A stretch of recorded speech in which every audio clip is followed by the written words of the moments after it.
Here she comes, live and in person. Come on over. There we go. That's better. Hi, I'm Steve Thompson, president of Emery Thompson Machine. And I'm Christi Brown, Vice President of Sales and Marketing. And we swap sides because I'm going to talk about the 24 quart and it's Ugly Sweater Day. Yes, that's why I wore my ugly sweater. That's the best he could do, guys. I'm sorry. Well, it throws back to my preppy era. Yeah, over the shoulders and tied around that. Exactly, off to the tennis court. Yes. Well, this is the year end, and it's been another fantastic year for Emery Thompson. Next year, we will start our 121st year in business. That's pretty incredible for any corporation, let alone a family business. I'm third generation manufacturer of our machines, and this might be a little far away for you to see. If so, you can see it at our website, emerythompson.com. But that's Emery Thompson. That's my grandfather. My grandfather lived in New Rochelle, New York, and he invented the world's first mechanized machine.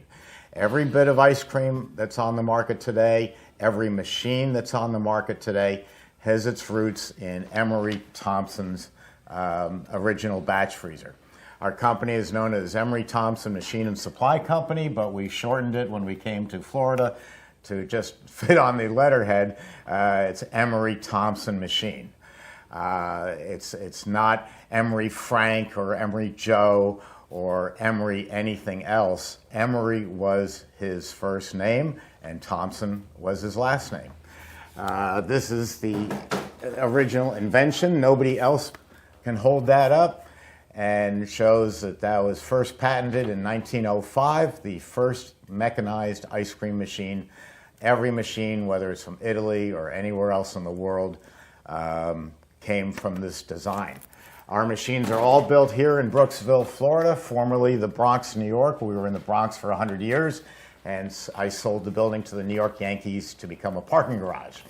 But we are born, bred, and raised in the USA. We don't build machines in China. We don't build them out of Yugoslavia or Mexico or any other foreign country. We build them right here in the United States. So coming into our 121st year, when you're looking for the world's best batch freezer with the longest longevity and the highest quality, you want an Emery Thompson. Very good. So I get a question a lot about the CB350 and the CB200. Can I have that machine shipped to my house and can I run it? Yes, absolutely. You can even buy the 44 quart and have it shipped to your home if you really want to. You can't run it from your house, but you can have it shipped there. We can virtually ship our machines pretty much anywhere that you are at, whether it is going to, over to, a remote island like Curacao, or if we're going to ship you one over to the Philippines or over to Canada, and even to your garage at home, we sure can. Now, as far as running it, the CB350, it's a 220 volt, so you definitely can as well. You would just need to have an electrician run you a separate line to install the outlet and for a breaker. And the CB200 is just a normal standard 115 plug, so you could plug it into any normal outlet, where your toaster is or your microwave. Just be sure it's the only thing that you have on that. But definitely you sure can, because as we all know, I have the CB200 in my kitchen at home. And I don't. Another important thing is these machines that are made in foreign countries, they all have different voltages. Mm-hmm. We build in USA voltage, so we know as a hardcore fact that you can take any Emery Thompson machine and run it in your home because the voltage and the power is correct for that machine. So whether you want to run it in your bedroom or run it in your garage, it's going to work. I'm going to piggyback off of that one again. And also UL. So here in the States, in America, we have a lot of requirements that have to be made and met when we build such our equipment. So we have the highest standards, the highest qualities. We definitely fall underneath all of the categories you need to stay safe when you have anything that's plugged in and ran to as well. Very good. Very important. Mm-hmm. Customer writes in and says, I'm very busy and I'm bringing in a lot of money, but I'm not making any profits. What's wrong? Well, that's actually a question that I faced back in the Bronx. Years ago, actually for 28 to 30 years, I built all the electro-freeze batch freezers. Every electro-freeze out there, was an Emery Thompson build. We also built Stolting batch freezers for a while there too. And the thing is, this was a contract started by my boss. Yes, I had a boss. I was a lowly salesman. And that was started, and we thought that ElectroFreeze was going to be, 3 or 4 machines a year. Well, it turned into a fair number with the Rita's franchise. And our accountant came in one day and said, you're very, very busy, but you're not making any money because there isn't enough margin built into it. And that was a real strong life lesson. You have to watch the same thing. I'm going to talk in my 2 questions about wholesaling.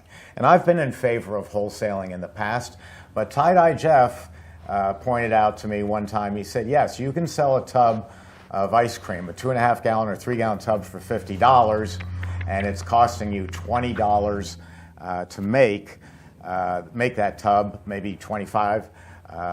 So you're making a profit between the two, $30 profit, let's say.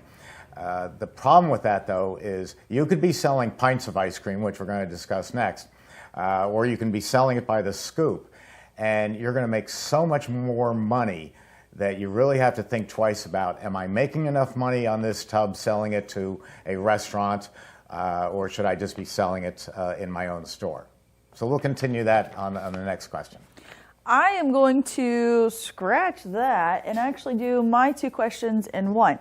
So let's get up and come over here. I have a cowbell, so I'm going to jingle.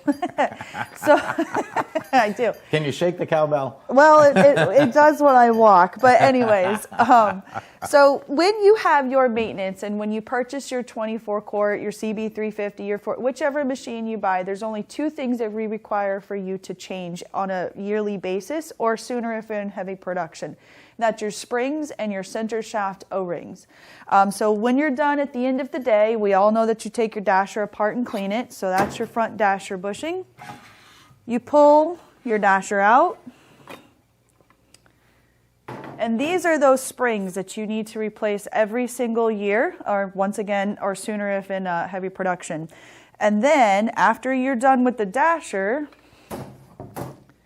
if you come all the way into the back of your cylinder, there is a center shaft back there. I promise it's there.